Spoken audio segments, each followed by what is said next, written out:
So we haven't yet talked about the sometimes elephant-sized ego in the room, or we've only alluded to it on the fringes, which is, of course, conductors. Uh, Dave and Pedro, you currently have the same music director, Yannick Nézet-Séguin. Stephanie, Yes. you have your music director is Louis Langret, who is also the music director of Mostly Mozart in New York. And Demarre, you've got Thomas Dausgaard. None of these American born music directors, as it happens. What does the music director actually do to shape the orchestra? Stephanie, why don't you start this time? I'd have to say that our current music director, Louis Langret, has done a lot to shape the sound of the orchestra because, especially compared to other music directors of the past, because he was the music director during a renovation of the hall. So he was super involved with the acoustics, working with the acousticians when we returned to the hall in terms of ceiling panels, things like that, to really enhance the sound of the new renovation. And in the case of Louis, he and the renovation, there was a lot more nuance brought to the orchestra. We didn't have to project as much as we did in the old hall, where it was kind of a cavernous space. So we're able to do a lot more in terms of nuance of playing, and have a lot more, I think, variety in our orchestra's sound in the lower end of the spectrum, the more sparkling, softer qualities. So I think he's done a lot for the sound of Cincinnati. Damari, I know nothing at all about Thomas Darsgaard. hmm So when I was first with the Seattle Symphony, it was actually the first season of our previous music director, Ludovic Morlot. And prior to Ludovic Morlot being there, Jerry Schwartz had been music director for many, many, many years. So one of the things that um, inspired me to go to the Dallas Symphony at the time was because I could. There was a major transition happening from what I would consider a very stereotypical American sounding orchestra. What I mean, that can mean a variety of things. For me, it means the orchestra played loud well, you know. And Morlot was really trying to shift that into his version of something that was stereotypically French. And I was very intrigued by it, but the Dallas Symphony was something a little bit more um, packaged, ready. There was a sound. I went to that orchestra. I fit into that orchestra, into that sound, and I loved it. So I went there. When I came back, it was amazing. The vision that Ludovic Morlot had for the orchestra, he actually was able to create. The sound the orchestra played with so much finesse, so much nuance. And so this is the orchestra that Thomas Daskard inherited and and has injected that sound with, I believe, so much warmth, so much uh, passion. Um, and I think that's so for me, being having seen the orchestra after Schwartz, which was a very good orchestra then, to coming back to hearing what the orchestra had become sound wise, to now being a part of what the orchestra is now. I mean, what a conductor can bring is sound, either enhancing it or good luck with ripping it all apart and beginning again. But a good conductor can do that, and it's been kind of really beautiful to be witness and participant in this evolution. And Dave and Pedro, do you want to talk about Yannick Nézet-Séguin as an orchestra and opera conductor?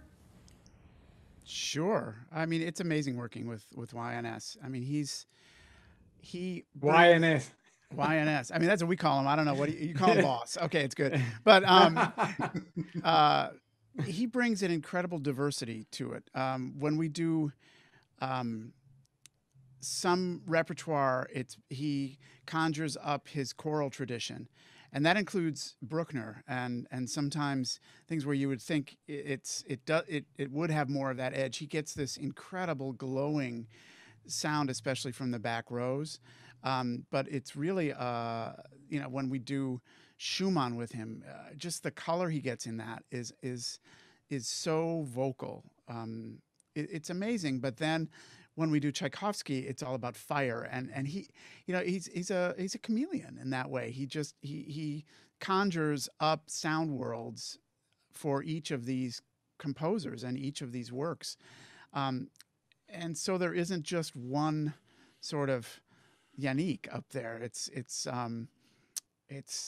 He has these niches of how he wants to really hear the sound of the orchestra used in different ways. And he gets a little short with us sometimes when he's like, you've done this music with me before. You know what I want in ... name a composer. Because a lot of orchestras fall into going back to their DNA. It's, this is how we approach that music. But he always challenges us not to do that, not to play in one way. And I find that incredibly fascinating. And it's been quite a journey to get there. I joined the orchestra the year after Riccardo Muti had left and Wolfgang Sawallisch had come in. And Sawallisch wanted to bring this Central European culture to the orchestra. And it was a change from the visceral excitement that Maestro Muti brought in. And then when Sawallisch sadly left for health reasons, we had Christoph Eschenbach, which was, the orchestra was, we passed in the night with him. We tried to understand what he was bringing. He tried to understand where we were coming from, and it never clicked in the way that either of us had hoped, because he's a wonderful man. I enjoyed spending time with him, talking about music, and he's a beautiful pianist, but the chemistry didn't sort of work with the orchestra, which was fascinating. You'd expect it would have. And then we were in a void after that for a little while, and we had Charles Dutoit, who had done hundreds of concerts with us previous to that, and has an amazing repertoire, a lot of which it goes way past the French repertoire. I mean, he does a beautiful Alpine symphony. He brings all of those different things. But Respighi, he does really good Respighi. I mean, all of this stuff, but his stuff is really about, it's visceral, it's excitement, there's a way of approaching music that was predictable with him, and then we have Yannick, and it's different every day, every week, and that's just beautiful and exciting and wonderful. And Pedro, you get to do both opera and orchestral repertoire.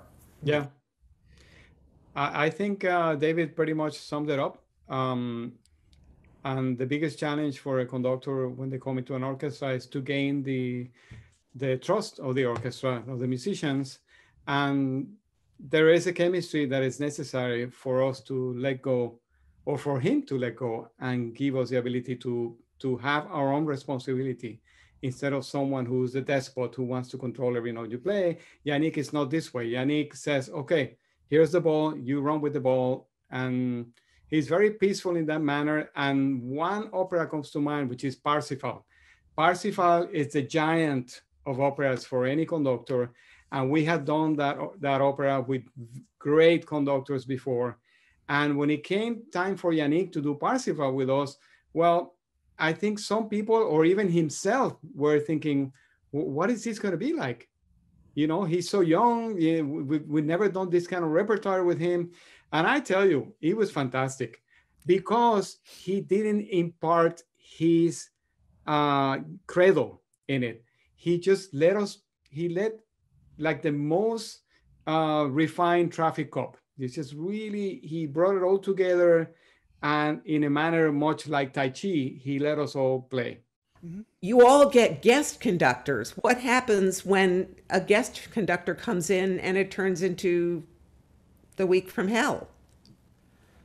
Well, you work to make sure that doesn't happen. I mean, if they're the only way that can happen is if the orchestra doesn't cooperate and or the music director won't budge on things. And come on, we're a community. We got to make stuff work. So I mean, I know there are weeks where we feel like we saved somebody's keister because they didn't come in with a point of view and they didn't come in necessarily with their A game, and the concert sounded good. So there you go. There's other weeks where you have somebody and the chemistry just isn't right, but you find a way to find common ground. So, you know, at the end of the week, do you want to ask somebody back another time? Well, that's why I serve on our committees. So we can keep folks from doing that. I mean, we love Louis Langret. We've had some great concerts with him, and I'd love to have him back. You know, we're working to try to do that. I'm not sure I think we had Dasgard a week, but I don't remember him. It was a long time ago. But, you know, you find these conductors and you got to make the most of it for the week. And hopefully they do too. And hopefully they also understand that it's not their home orchestra and they're not trying to build something. They're trying to collaborate and find a way to find common ground. The orchestra has a tradition of playing a piece. They've got a different idea in their head. You got to find something in the middle, you know. Well, I And think it's only when that doesn't happen that it's a disaster. Stefani has the upper hand here because, you know, concertmasters are supposed to be the real conductors of the orchestra. And so there's many tales from the Vienna Philharmonic, you know, Vienna Philharmonic snubbing the conductors and, you know, the conductor getting sick and the concertmaster starts to conduct. So tell us about that, Stefani. Well, I'm relatively new to it, so I haven't had so many bad experiences, but there are conductors, I think, guest conductors that come in that you always feel more comfortable with versus less comfortable with. And like Dave said, I mean, the ones that are less comfortable of a fit with an orchestra, it's 50% of the orchestra's responsibility to meet the conductor with what they want or what they're requesting, and then it's the other half of it is the conductor meeting the orchestra. And I think in most experiences the concerts turn out okay. I've never had an experience where the concert was disastrous because the conductor and the orchestra didn't get along. And worst comes to worst, a guest conductor is not there after a week. And like Dave said, you don't necessarily have to invite them back. But usually it's a mixed bag, even with conductors that some people think are great in an orchestra. There are always a handful of people that don't like those conductors, and vice versa. If a lot of people don't like a conductor, there are a handful of people in the orchestra that thought the conductor was great. So there are always a mixture of opinions, and the concerts usually turn out fine.